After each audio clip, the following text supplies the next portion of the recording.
వి gold trusted gold buyers. మీరు తాకట్టు పెట్టిన బంగారాన్ని విడిపించి ఈ రోజు ఉన్న మార్కెట్ ధరకు కొనబడును.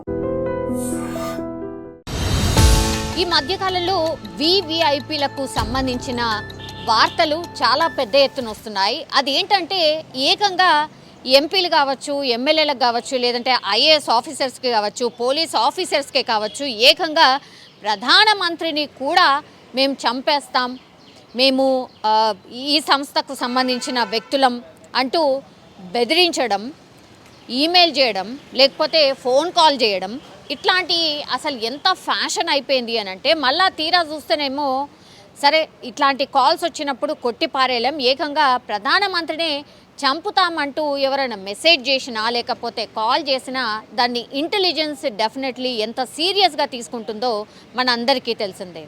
కానీ ఈ మధ్య కాలంలో ఎన్ని టైమ్స్ ఇట్లాంటి వార్తలు వస్తున్నాయి అంటే, చాలాసార్లు ఈ బెదిరింపు కాల్స్ ఆర్ మెసేజెస్ చాలా పెద్ద ఎత్తున వస్తున్నాయి. సో వీటన్నిటికీ రీజన్ ఏంటి అనేది కనుక్కునే ప్రయత్నం కూడా పోలీసులు చేస్తున్న పరిస్థితి. అంటే ఆకతాయితనంగా చేసేవాళ్ళు కొంతమంది అయితే నిజంగానే ఇంటెన్షనల్లీ వాళ్ళ బ్యాక్గ్రౌండ్ ఏంటి, మరి నిజంగానే వాళ్ళకి ఇంటెన్షన్ ఉందా, ఇట్లాంటి ఎంక్వైరీ కూడా చాలా సీరియస్గా చేస్తున్న సందర్భం అయితే మనకైతే స్పష్టంగా ఈ మధ్యకాలంలో చూసినప్పుడు అర్థమవుతోంది.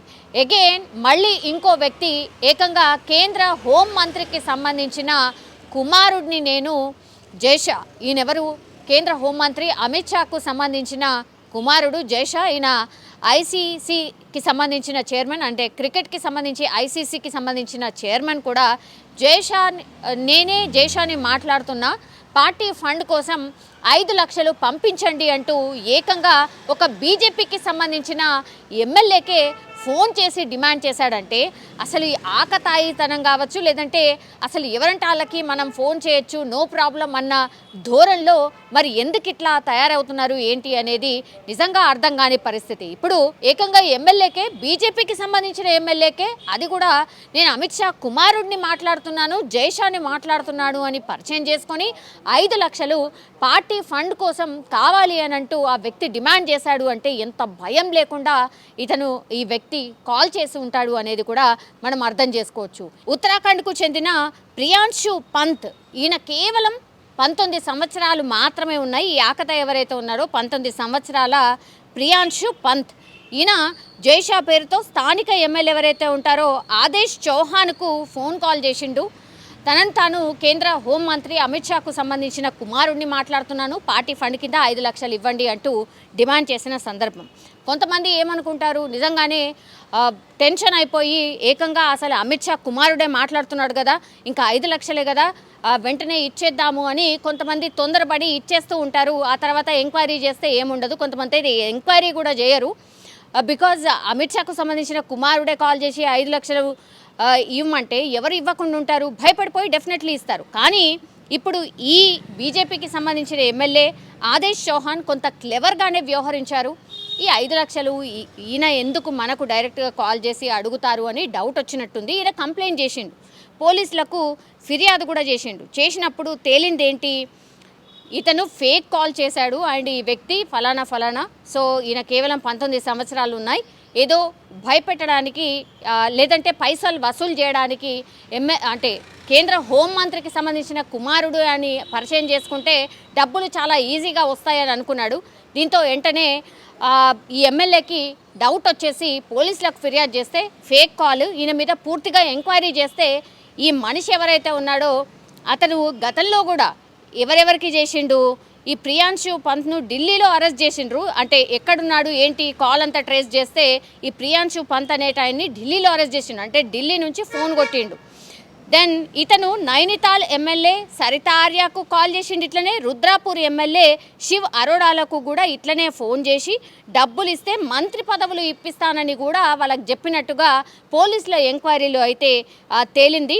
సో ఇతనికి అంత డైరెక్ట్గా ఏకంగా ఎమ్మెల్యేలకు ఇట్లాంటి ఎంపీలకు కాల్ చేయడం అంత ఈజీ అయితే డెఫినెట్లీ కాదు. వాళ్ళ పక్కన పిఏలు ఉంటారు, ఒక వ్యవస్థ ఉంటుంది, వాళ్ళందరినీ దాటుకొని ఏకంగా ఎమ్మెల్యేతోనే డైరెక్ట్ మాట్లాడుతున్నాడు అంటే కింది స్థాయి ఉద్యోగులు డెఫినెట్లీ సహకరించి ఉంటారు.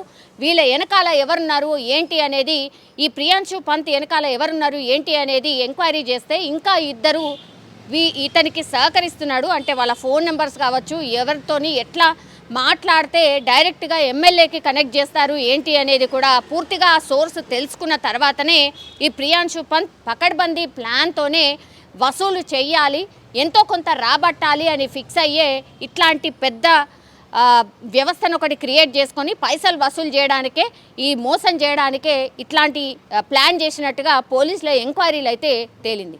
ఈ మధ్యకాలంలో డిజిటల్కి సంబంధించిన అరెస్టులు అనుకోండి, లేకపోతే ఇట్లా మోసపూరితంగా మేము అది ఇప్పిస్తాం ఇది ఇప్పిస్తామని డైరెక్ట్గా ఎంపీలకు ఎమ్మెల్యేలకే ఫోన్ చేసి మంత్రి పదవులు ఇప్పిస్తున్నామని ఆశ చూపుతున్నారు అని అంటే మనం అర్థం చేసుకోవచ్చు ఎంత పెద్ద ఎత్తున ఇట్లాంటి దందా ఆర్ ఇట్లాంటి ఏజెంట్లు పనిచేస్తున్నారు అనేది మనం కూడా అర్థం చేసుకోవచ్చు. సో వీటన్నిటిని చూసినప్పుడు విఐపీలకు కూడా కొంత భయపడాల్సిన సిచ్యువేషన్. సో ఎవరు ఏంటి అనేది కూడా భయపడకుండా వాళ్ళు కూడా పూర్తి స్థాయిలో ఒక ఎంక్వైరీ చేసి వీళ్ళు కూడా మోసపోకుండా ఉండాల్సినటువంటి సిచ్యువేషన్ వచ్చింది అని అంటే మరి వ్యవస్థ ఎటుపోతుందో ఏందో అర్థం కాని సిచ్యువేషన్లో అయితే ఉంది. ఇప్పుడు ప్రస్తుతం అయితే ఈ నిందితుడిని అరెస్ట్ చేసిండ్రు. ఎంక్వైరీ చేస్తే మాత్రం గతంలో కూడా ఒక ఇద్దరికి కూడా ఇట్లనే ఆశ చూపిండు. ఇప్పుడు ఏకంగా అమిత్ షా పేరునే, కేంద్ర హోంమంత్రి అమిత్ షా పేరునే వాడుకొని పార్టీ ఫండ్ కింద 5 లక్షలు డిమాండ్ చేసిండు. దీంతో ఈయన మీద పూర్తిగా ఎంక్వైరీ చేస్తోంది పోలీస్ శాఖ.